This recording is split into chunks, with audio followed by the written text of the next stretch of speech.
नाव घ्यावं असं काही जर करून दाखवायचं असेल तर जिद्दीने चिकाटीने काम करून दाखवा.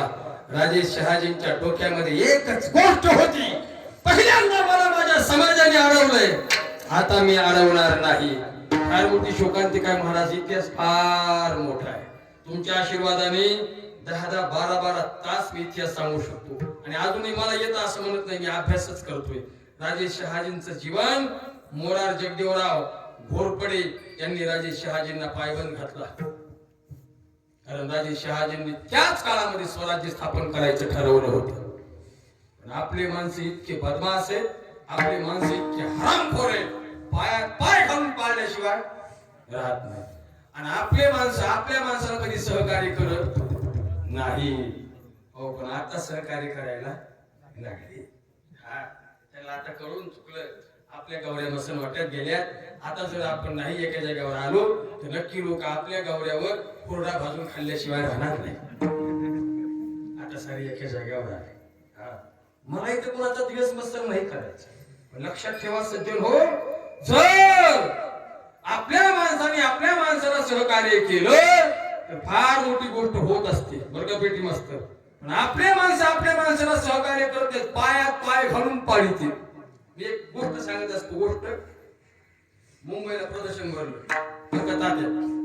ते प्रदर्शन होतं पूर्ण भारत देशामधल्या जनावरांचं प्रदर्शन. आपलं कृषी प्रदर्शन भरतं नाही, जालन्याला, घनसावंगीला, तीर्थपुरीला वगैरे भरत असेल ना, तसं ते मग बरक्यावर राहिलं. हा, तिथून ते हेलिकॉप्टर आलता मग बीडला.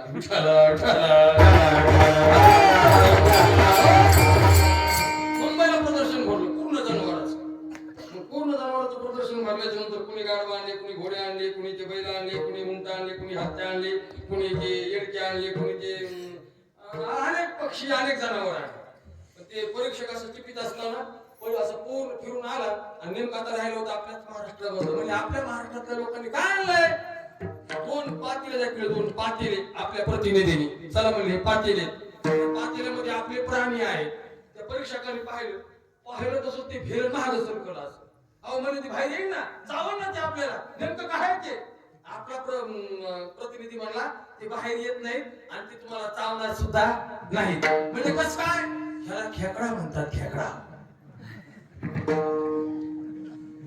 म्हणजे पातेल्यात मस्त 5-50 आहेत ते, पण एकही वर येणार नाही. म्हणजे काय कारण, म्हणजे एक जण असा वर निघला वळवळ करीत, दुसरा पाठीमागून येतो आणि त्याला लगेच आग्रा टाकतो, पटकन खाली वर येतो. म्हणून खेकड्याची उपमा आहे तुम्हाला, आम्हाला खेकड्याची. आणि उपमा आता बाजूला जाऊ दे रे. आता तरी काय करा, एकजुटीने या, संघटन ठेवा, मजबूत व्हा.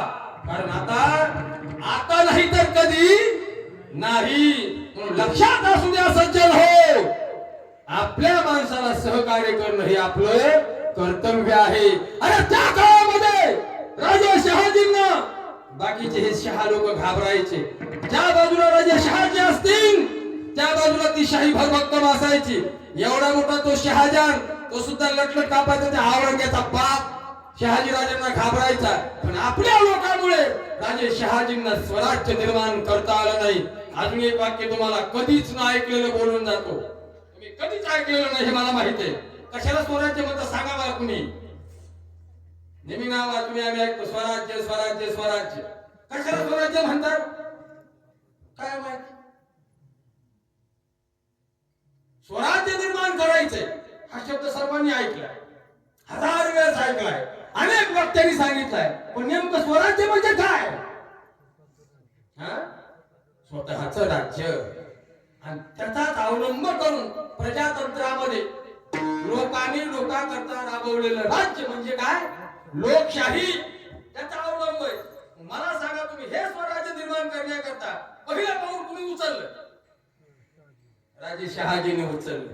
स्वराज्य निर्माण करायचंय, प्रत्येकाला वाटावं हे राज्य माझं आहे. माफी मागून एक वाक्य बोलतो. इथं अनेक जातीतले अनेक लोक कीर्तन ऐकण्याकरता असतील. सर्वांना सांगतो, उच्च जातीतल्या लोकांनाही सांगतो, मध्यम जातीतल्या लोकांनाही सांगतो, खालच्या जातीतल्या लोकांना सांगतो. त्या काळामध्ये फक्त विशिष्ट एका जातीचा पगडा होता. पहिला पगडा होता मुसलमान लोकांचा. दुसरा पगडा होता ब्राह्मण लोकांचा आणि तिसरा पगडा होता कुणबी मराठ्यांचा. ऐका, लक्षपूर्वक ऐका इथे 2 मिनिटांमध्ये. कारण हे कुणबी मराठे, ज्याला आपण क्षत्रिय म्हणतो, हे 6 महिने काम करायचे. नीट लक्षपूर्वक ऐका, 6 महिने काम करायचे आणि 6 महिने एखाद्या राजाला सहकार्य म्हणून युद्ध खेळण्याकरता जायचे आणि 6 महिने पुन्हा शेती करायचे. असं करत असताना जो बाकीचा समाज होता, हा बाकीचा समाज नुसता होरपळला जायचा. त्याला एवढं गलिच्छ काम होतं, एवढं गलिच्छ काम होतं. जुन्या काळामध्ये पालखी वाहण्याकरता, पालखी कळते ना, पालखी वाहण्याकरता घोडे नसायचे, पालखी वाहण्याकरता बैल नसायचे, गाढव नसायचे, उंट नसायचे आणि पालखी तर प्रत्येक सरदाराला असायची. मग पालखी व्हायचं काम कोण करायचं? माणसं. पालखी व्हायचं काम कोण करत होतं? माणसं. आणि एखादा बर पालखीची जमान चालायची नाही, घोड्याबरोबर पालखी पळत असायची. 4 माणसांनी खांद्यावर घेऊन ती पालखी पळवायची. एका पालखी बरोबर कमीत कमी 100 माणसं असायची एक पालखी वाहण्याकरता. महाराज त्यांना कोणी जेवण देत नव्हतं, त्यांना कोणी पाणी देत नव्हतं, जनावरांसारखं त्यांना ते राबून घेत होते. कारण ते पालखीच्याच म्हणून ठेवलेले होते. फक्त त्यांच्या अंगावर रंग गुंडाळलेला असायचा, अंगावर इतकं सुद्धा पुन्हा वस्त्र नसायचं, घामाघूम व्हायचा. काही जर पायाला लागलं तसं बाजूला सरकावं, दुसऱ्याने पालखीला यावं, तिसऱ्याला काही झालं चौथ्याने यावं, एखादं मिळलं तिथं टाकून द्यावं, पुढे जावं. आणि इतकं नाही, माणसाचे विष्ठा काम काढण्याचं सुद्धा काम ह्याच माणसाला होतं. इतकं नीच काम माणसाला होतं. पण प्रत्येकाला एका प्रवाहामध्ये आणायचं काम पहिल्यांदा सुरुवात कुणी केली? राजे शहाजींनी. आणि त्या गोष्टीचा खरा अंमल केला आमच्या छत्रपती शिवाजी राजांनी. म्हणून पहिलं कार्य जर कोणतं केलं असेल राजांनी, तर स्वराज्य निर्माण करायचं काम केलं. म्हणजे प्रत्येकाला वाटावं हे राज्य माझं आहे, प्रत्येकाला वाटावं हे राज्य माझं आहे. म्हणून माझ्या शिवबांनी जे केलं ते कुणालाच जमलं नाही. ही महत्वाची भूमिका आहे. विशाला विशाला